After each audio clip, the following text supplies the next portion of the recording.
Well, absolutely, yeah. You've got to be a few seconds behind.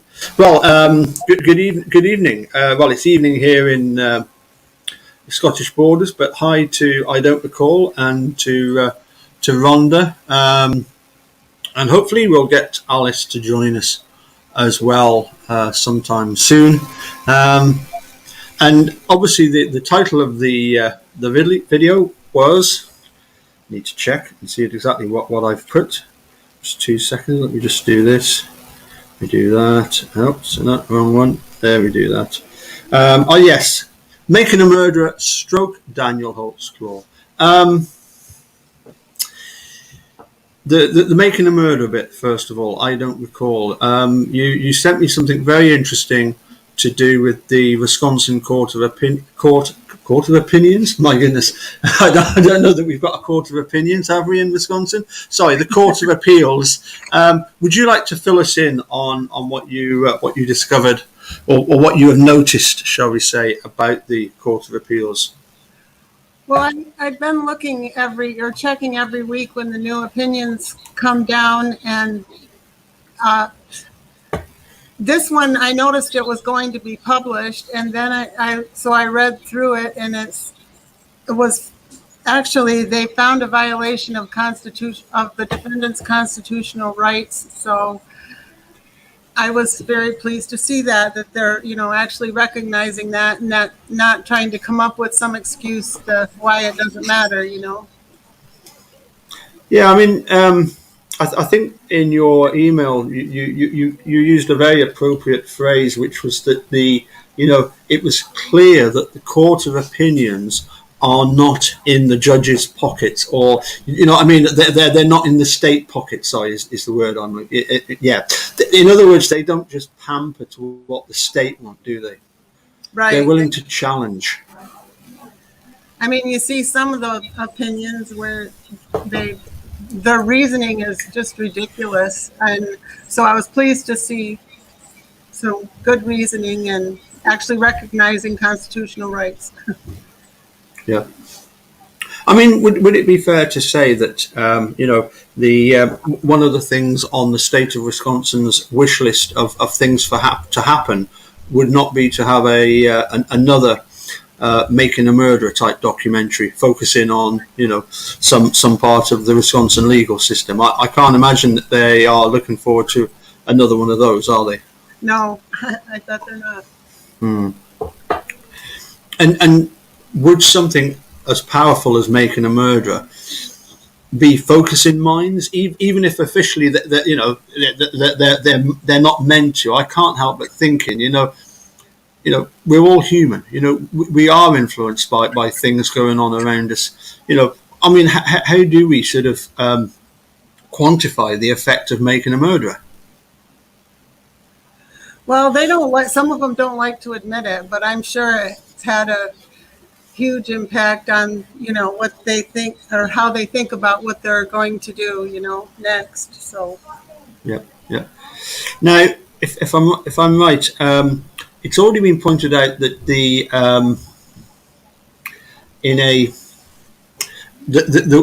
Wazerski case, have I got that right? There was it sounds Polish, and Wazerski case.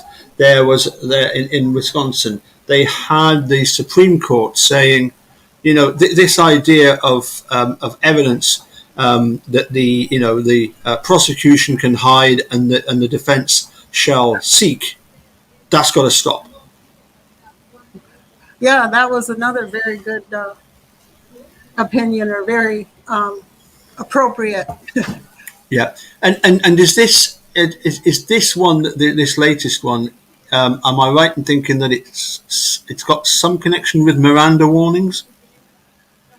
Yes, the defendant was given the Miranda warning in the beginning of the interrogation, but about halfway through, the interrogator started saying, "Well, if you don't tell me your story now, you'll never get another chance. Once you get a lawyer, he's probably not going to let you tell your side of the story. So, the only thing for you to do is to get your side out of the side of the story out now, and that was misrepresenting what the Miranda waiver is and what he would be allowed to do. So that's why they found that it was an involuntary waiver. Yes. I mean, the thing is that I remember reading. No,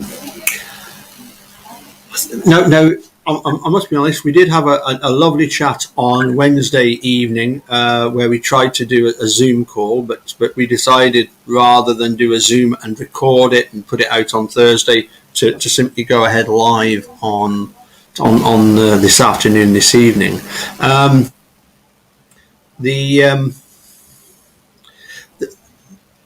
The book by Richard Leo, Police Interrogation and I think American Justice System. There's a review by Mark Godsey where he talks about the fact that the Miranda warning would be far better if it was presented in just, they've got the technology at these police stations. Just get the person that's about to be interviewed sat in front of a TV screen and let a judge present the Miranda warning, a pre-recorded thing. I mean, would that be something that would be welcomed? I presume so. Yeah, I think so. As long as the judge makes it clear and says it in layman's terms so that the person being interrogated would understand what it means and what he's giving up if he decides to waive it, Yeah, I mean, and also Mark Godsey suggested a fifth part of the warning would be along the lines of, if you decide you don't want to speak to these officers, it will not go against you. Have I got that bit right? That's not currently in the Miranda warning. No, I don't believe it is. No. So it would be a good move forward. And another thing, just while we're on the talk of sort of things to reform, I must just share this. I was really delighted to see this, a post by Marty Tancliffe.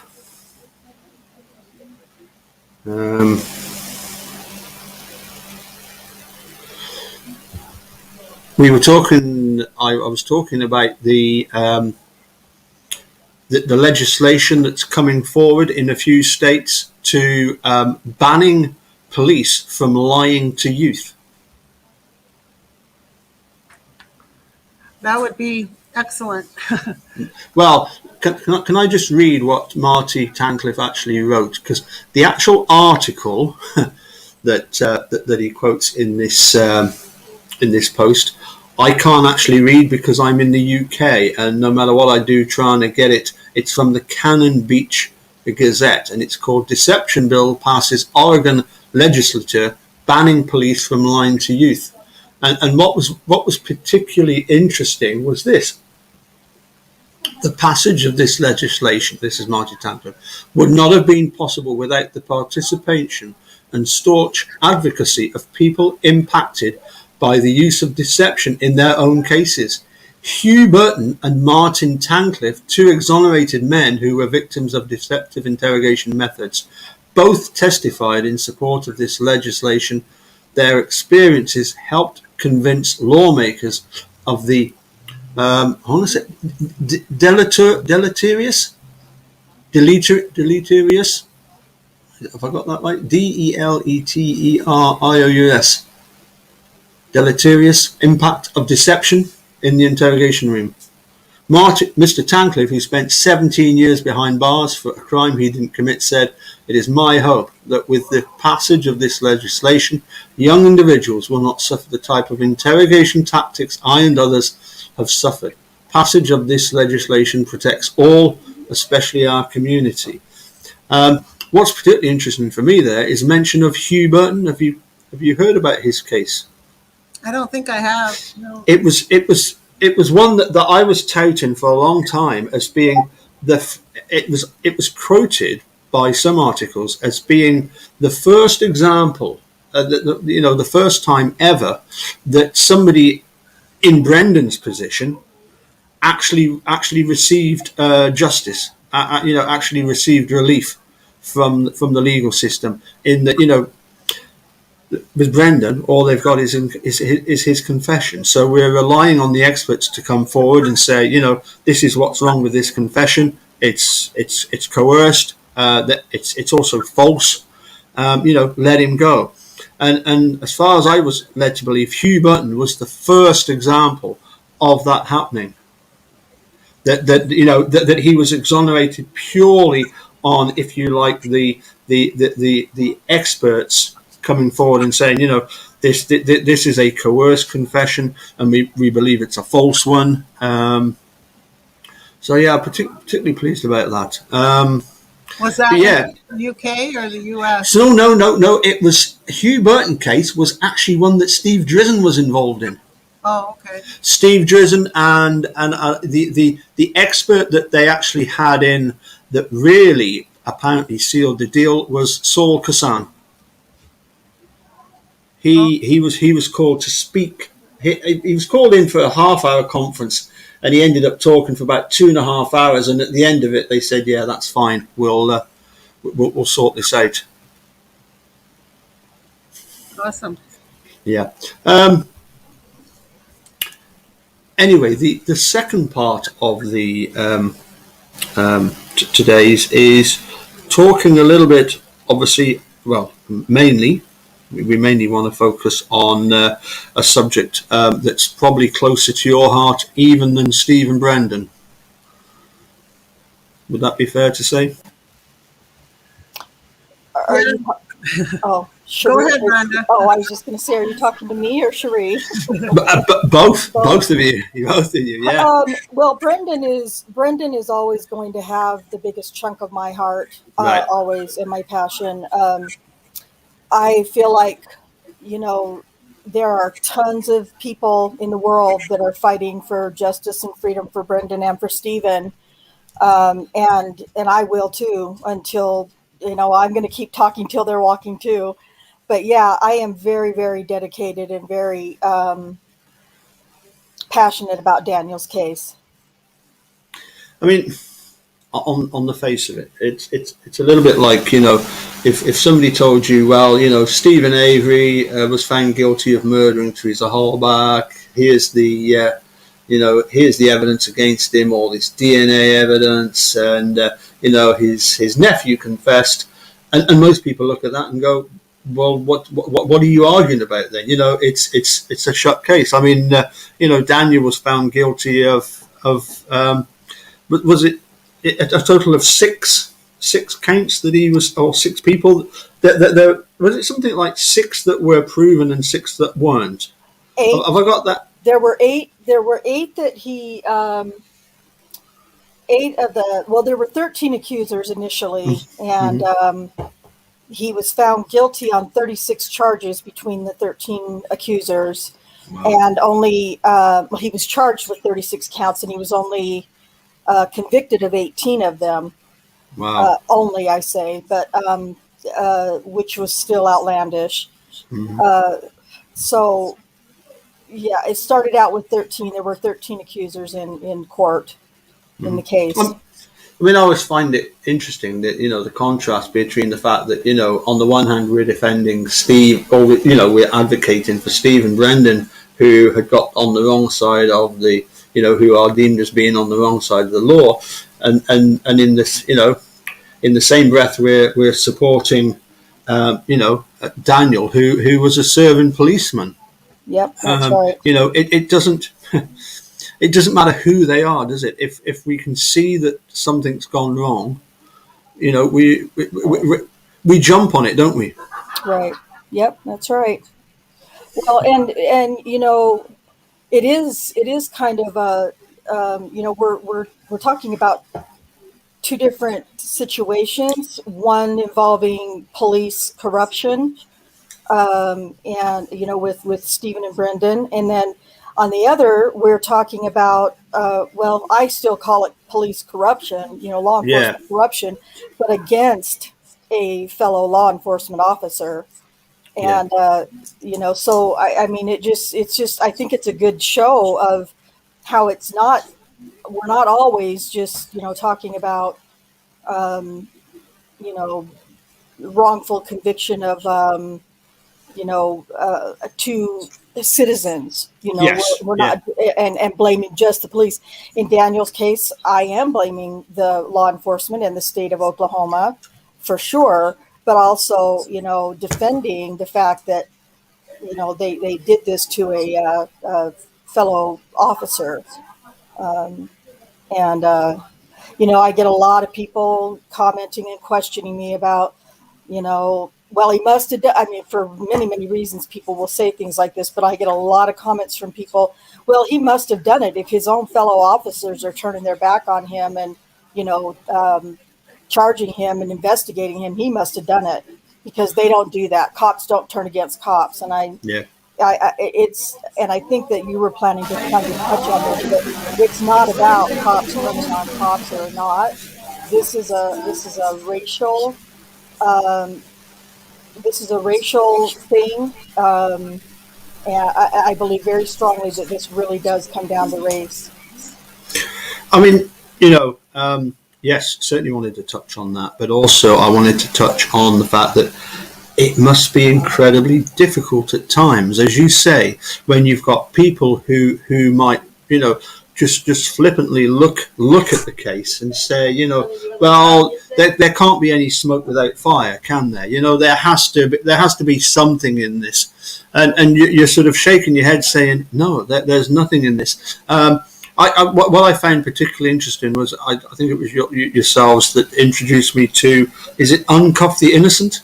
Uncuff the Innocent, yes. Yeah, I mean, tell us a little bit about them, please, because I thought that was, that was just ridiculous, Well, Uncuff the Innocent is a project that Erica Fuchs works with, and I believe it was actually Kay Sanders that had come on and talked about that with you. Right. But there are some pretty big names attached to that organization. Innocence project type names attached to it, and there's everybody in that organization also believes 100% that Daniel is innocent, but we're fighting a different fight here because Stephen and Brendan, it was clear cut what they were being accused of, a murder and rape and torture and dismemberment of a body, which is horrific in and of itself. But we have in Daniel's case, which is what the biggest uphill battle is, at least for us socially, is people look at this and go, oh my God, another cop abusing his power and taking advantage of these black women in who were vulnerable, and people don't want to get behind that. When they see that on the surface, they don't want to get behind it. And so organizations like Uncuff the Innocent really, because they're, we can't really go through the Innocence Project with Daniel's case because it's not a DNA battle. I mean, it could be and it should be, but it's not. And Uncuff the Innocent, or Uncuff the Innocent organization, is a different way of approaching the wrongful conviction, at least in Daniel's case, because it's a hard battle. It's a hard battle to get through society and socially when you're talking about a cop who's been accused of sexually assaulting 13 black women. I mean, that to me is the as you say, the real uphill battle is the fact that if you are going to go out and try to support and defend Daniel Holtzclaw, there will be people out there malicious enough to try and twist that into saying, you're just racist, you're just having a go at the black women for coming forward, and that simply isn't the case. But I mean, what beggars belief is that, yes, that there were accusations against a policeman, acting in a very horrible way, if you like, abusing his power. But clearly, the accusers of this policeman say that he was a black police officer. I mean, did Daniel suddenly have a very, very, very dark suntan on the day he was arrested or something? I mean, how do you go from the witnesses saying it was a coloured policeman that was doing this to then looking at Daniel? I just don't get that. Yeah, we don't get it either, except for the fact that the investigators in the case, and certainly at trial, they like to say, well, victims of sexual assaults are traumatized and they exhibit their trauma in many different ways. And she certainly just was so terrified and so afraid of what was going on that she just didn't get a good look at him. But I agree, there's a big difference between, and I'm speaking specifically of Charee Ellis, is who I think you're talking about, Paul, and that she was the one who said that her rapist was a short black cop, and shorter than her, and she's 5'11", as she's testified to, and Daniel's 6'2", 6'3", and a muscular build. He's not black by any stretch of the imagination. For those who don't know, Daniel's father is an American and his mother is Japanese, Asian. And, Daniel has I don't want to say a fair complexion, but he's obviously white and he's obviously not 6'3". I mean, 5'11" or shorter. Yeah. So, yeah. Yeah. I mean, if you've got the prosecution saying, this witness is traumatized and has gotten the wrong skin color, that is the worst case of cognitive dissonance I've ever come across. That's just ridiculous. I mean, you really do have to wonder, what on earth were the defense lawyers doing in this case? But then you realize, don't you, that similarly to Making a Murderer, it didn't really matter what was presented by the prosecution and the defense. It was how the jury actually voted in the end, and what pressures were brought to bear on the jury. And I think that's that seems to be a huge commonality between both cases. That the jury in both cases have been heavily influenced by things that they should not have been influenced by. Would that be fair to say? Definitely fair to say. It's obviously the state in Oklahoma, in Daniel's case, the state was able to put on a much better theatrical presentation than the defense. And I believe personally, this is just my perception, of course, but I believe there's a part of Scott Adams, who was Daniel's defense counsel. I believe that he really thought that if he just kind of attacked these women, the accusers' credibility a bit, or a lot, or whatever, in some of the cases, that would stand up, and that would be what the jury would hear. I don't necessarily agree with attacking the accuser's credibility, simply because in sexual assault cases, rape cases, things like that, juries are not sympathetic to that. Sure. You're victim, when the defense is victim blaming, that's really, really a hard battle to win. But I just believe that because of the women's backgrounds and race and all those things, I believe that the defense counsel, by and large, believed that they would be able to win the case on that. And to be fair also to Scott Adams, his defense attorney, we're not talking about one case with Daniel's case. We're talking about 13 cases, really, because you've got 13 different accusers in one trial, and all 13 of those women go on the witness stand during that trial, plus their witnesses or people that are going to, back them up. So just that alone was highly, prejudicial, in my opinion. And it was a huge workload for Scott Adams to try to get the everything in the proper staging format or the proper information, or deciding what information to use for 13 different cases essentially. And he had Brian Bates, who was his investigator for Daniel's Yes. case, who did Yeah. a great job, phenomenal. And so, but if he hadn't had Brian Bates, it would have been even worse, I believe. My opinion again. So, I'm really disappointed that you changed the attorney's name from Brian Adams to Scott Adams. I'd have much preferred it to be Brian Adams, because that would have been awesome, wouldn't it? Yeah. Wouldn't that have been great?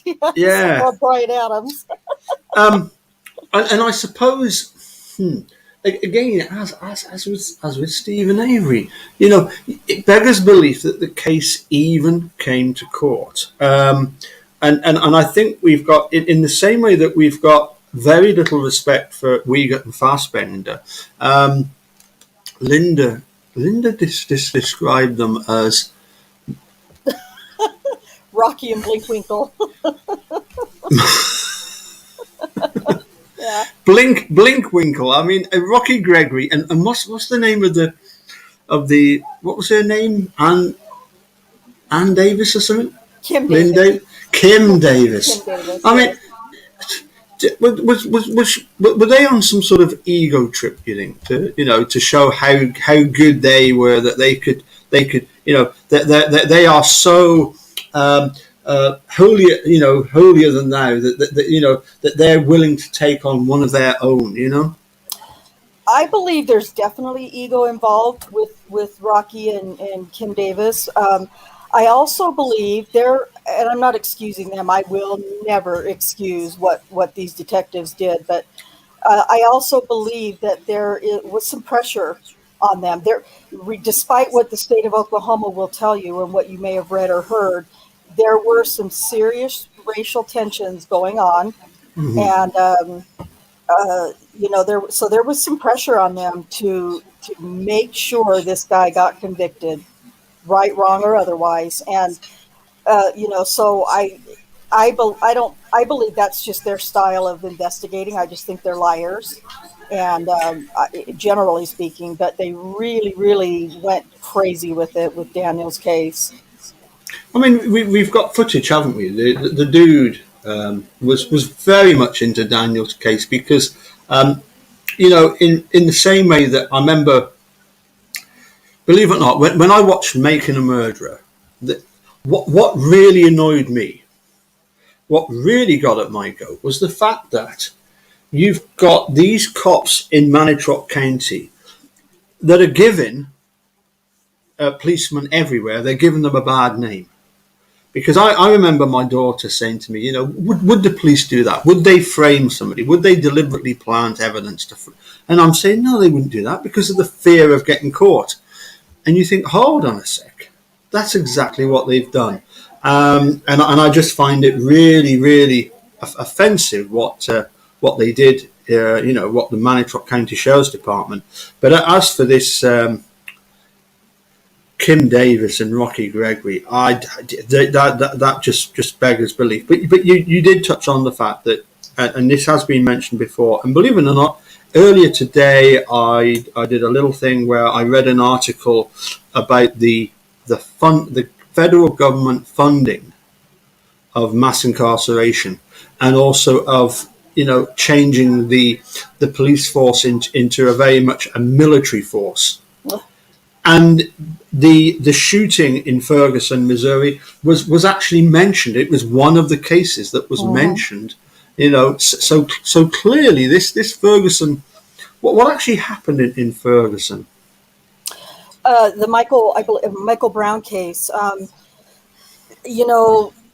Well, he was shot by a white police officer, right, with his hands up in the air, and wow. I believe that was where the phrase "hands up, don't shoot" came from. One of the chants that we hear in the protests, even still, we hear that chant always.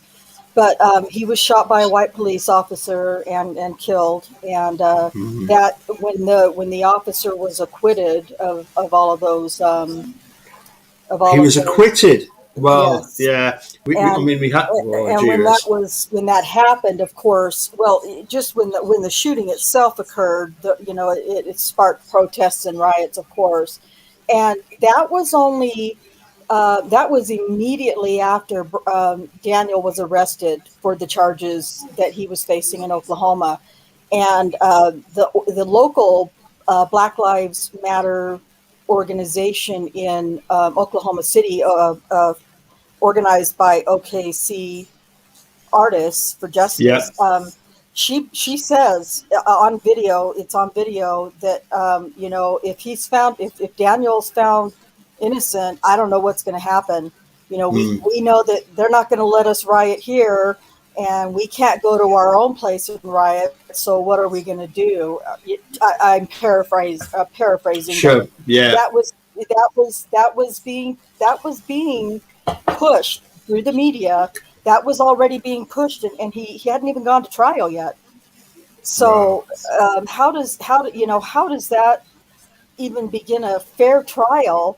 And then, of course, all of the chanting and all of the bullying and all of the courtroom drama and inside the courthouse drama that was occurring by that organization and others. Daniel didn't have a chance. He didn't have a chance. The jury, there's no way the jury wasn't intimidated by that, or at least some of them. I suppose this all harks back to, a famous quote by, I think, Stephen Avery: "To be accused is to lose." No, was it Dean Strang that said that? Yes.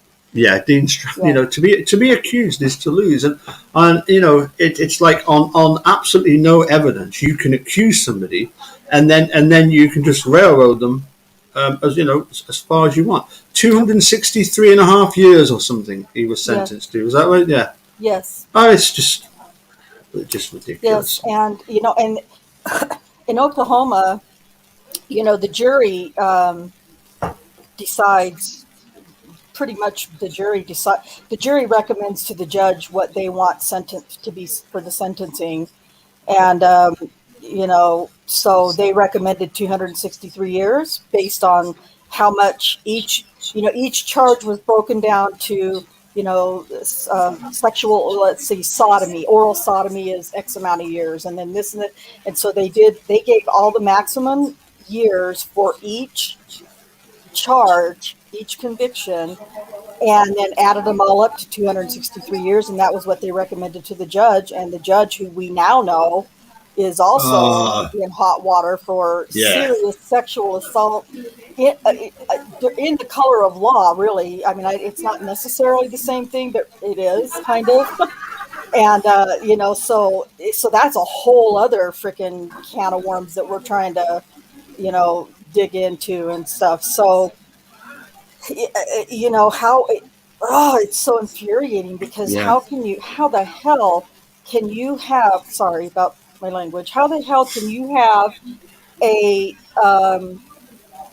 judge presiding over a sexual assault case and then convict that individual when you're doing the same thing that you've accused and sentenced him of to your coworkers, essentially? I mean, they were in the DA's office, and even though they're not supposed to be, a unit, we know they are. We know they all. The state works with the judges, and that's just how it is. And so he's sexually assaulting women in the DA's office. Two that we know of for sure, whose names have been publicized, and then also there's the possibility that there will be accusations coming from female defense attorneys as well. So, yeah. As Linda pointed out, it's the Stephen Avery quote is "Poor people lose. Poor people lose all the time." Poor people lose all the time. Yeah.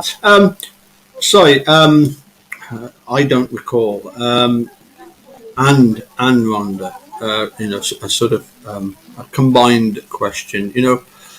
Once again, what is the way forward for Daniel and Daniel's supporters? What have we got to look forward to? I believe is there not going to be some sort of a possibility of re-examining this conviction when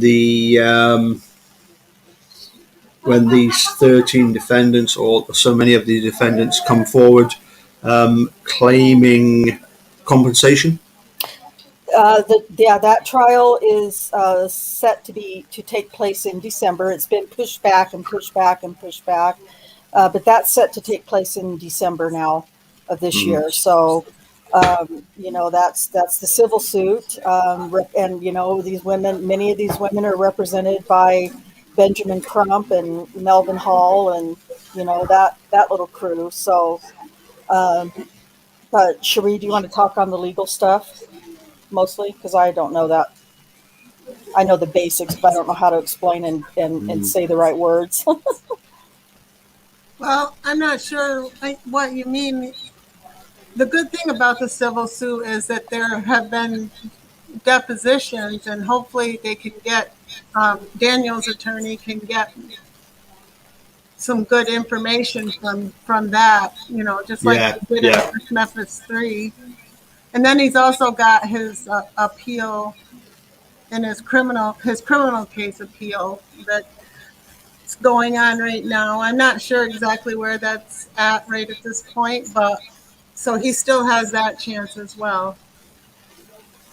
I mean, for me, I can't help thinking that you've got lawyers like Kathleen Zellner that only take on people who are that she can prove to herself, and that prove to her that they're innocent, and then she presses forward with this civil suit, and has been awarded millions and millions. And I don't begrudge her any penny, a single penny of what she's earned.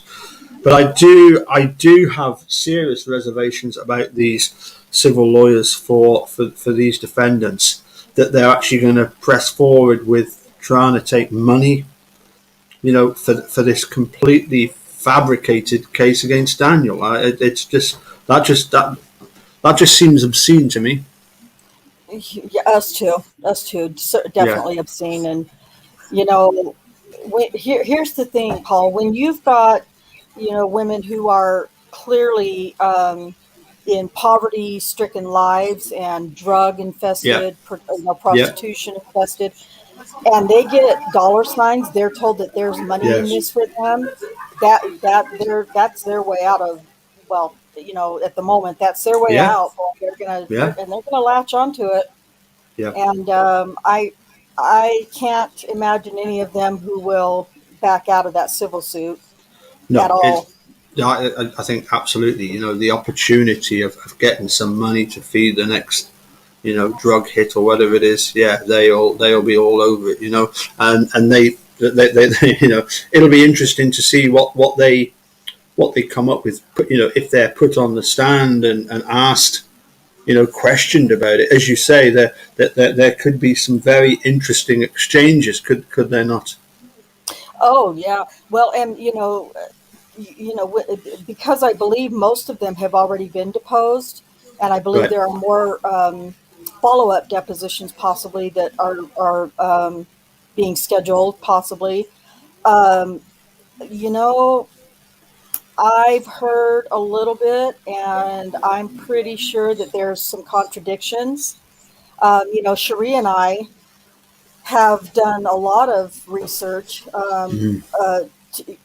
comparing different stories, of the accusers and that are in this civil suit, and there's some pretty big discrepancies in some instances, and but it remains to be seen what the trial judge will decide, or the jury will decide when that happens. But I believe there's going to be a lot more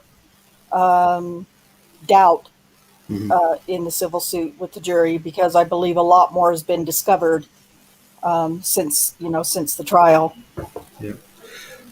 Final question. Getting my crystal ball out, I predict that this Stephen Avery case will get remanded back to Sukovich. I personally think Judge Riley will be will be very forceful towards Angie and say, paraphrasing, stop messing us about, get on with what you're supposed to be doing. And before too long, well, as Stephen Avery said, in one of his monologues during Making a Murder, things go so slowly, Yeah. and then it's just fire, quick. All of a sudden, everything happens. Yeah. Hopefully, that'll be the case in Steve's case. Once that happens, is there any possibility that Kathleen Zellner will then look again at Daniel's case and come on board, or is it just that too far for her to? I don't believe Kathleen Zellner is afraid to step into a case, no matter what part it's in. Personally, Right. yeah, she's a firecracker, and I totally respect and really appreciate what she does. That is a hope that we all still have, that once we can get through with Daniel's stuff, that she can go back into Daniel's case. I'm sure that his current defense counsel would be thrilled to have her assist or help or take over. Those are just my opinions and thoughts. I have no idea whatsoever, but we would love for Kathleen, when her caseload lightens a little bit after Stephen's release, that I believe 100% in. I know it's going to happen. Rhonda, that was a great Freudian slip then when you said Steve and Brendan, because I've had this so often that Brendan's got his own lawyers, and I'm thinking, but you know what? Nothing would give Kathleen Zellner greater pleasure than to get Steve released, and as a result of that, her proving what actually happened and who actually did it, and then she in effect gets Brendan out as well. I can tell that she is very, very sympathetic towards towards Brendan. So that was a nice little slip when you said Steve and Brendan. Brendan, I know. And I'm not saying that in disrespect to Steve Drizzen and Laura Nyrider at all, because they are fantastic lawyers, and it beggars belief to me, the hoops and the obstacles that were put in their way that they had to jump through and they had to negotiate, and then for SCOTUS to not take the case. Right. I remember writing to Steve Drizzen and Steve Drizzen writing back, and I've still got this, and I've got it pinned to my Wisconsin state flag, because I'll always keep what he wrote to me very close to my heart, about the fact that, wrongful convictions are awful. Paraphrasing, they sometimes take decades to unravel, but you've got to hold the hope that, they do start to unravel, and opinions change, and obviously people change, opinions change, and part of that is the great work of supporters for Daniel, yourself and Charee. So can I just finish off by saying, I'll just finish off by saying, keep doing what you do, and I'll let you have your sort of final says. Yeah, we're not going anywhere, so thank you for that encouragement, because you know what? I'm here for the long haul. Absolutely. And I know Charee is as well. But to touch kind of on your last words that you mentioned, Kathleen Zellner says truth wins. Yeah. And the truth always comes out, and unfortunately it comes out in little grains of salt or little nuggets. But ultimately, when it comes together, truth wins. And I believe that truth will win for Stephen, for Brendan, and certainly for Daniel. Yeah. So I wanted to add one more encouraging note from the case, the Wisconsin case, that the Court of Appeals directed the circuit court to grant the defendant's suppression motion. They didn't say, or motion to suppress, they didn't say have a hearing and decide what to do. Yeah. They said do it. So that's good. Yeah, absolutely. Another great quote: three things that cannot hide: the sun, the moon, and the truth.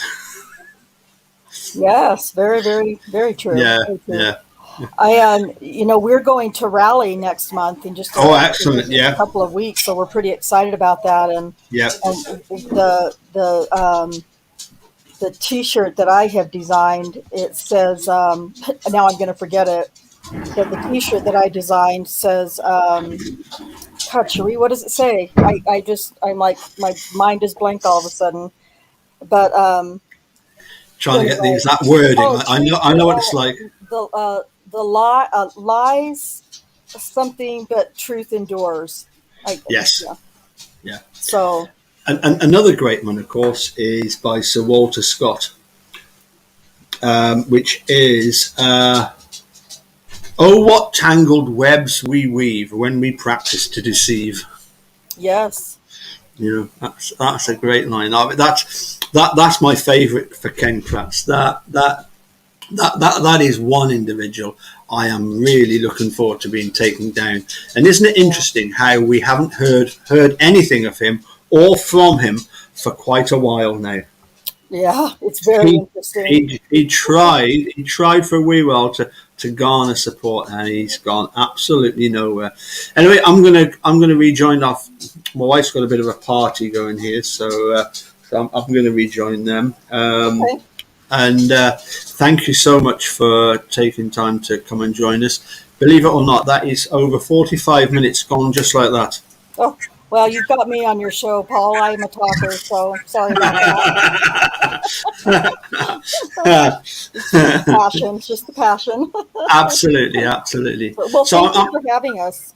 Well, thank you for joining us. Yes, sorry. You bet. Yep. Yep.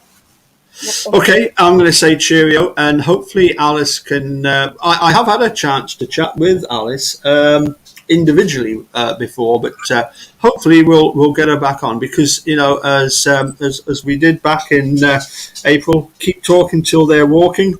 It really matters, doesn't it? It makes a huge difference. Yep. Okay, enjoy the rally, and we'll speak soon. You definitely. Thank you so much, Paul. Thank you, everyone. You're very welcome. Thank you. Bye for now. Bye-bye. Bye-bye.